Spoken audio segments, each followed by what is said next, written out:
A special meeting on rent control does not go as planned. An Orange County commissioner called on her colleagues to hammer out the details ahead of next week's workshop, but turns out only one of them showed up. News 6's Lauren Cervantes is in Orange County with what happened.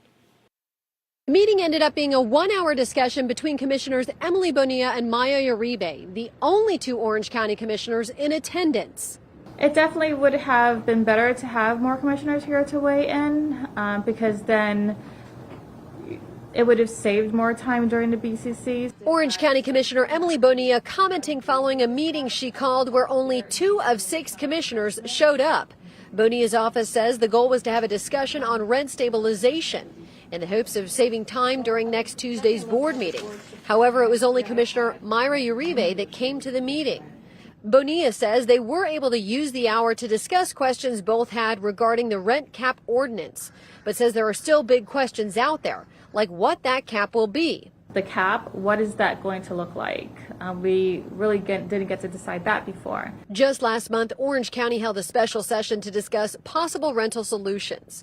Commissioners talked about instating a notice ordinance, which would require landlords to give 60 days notice if landlords are going to be raising rent.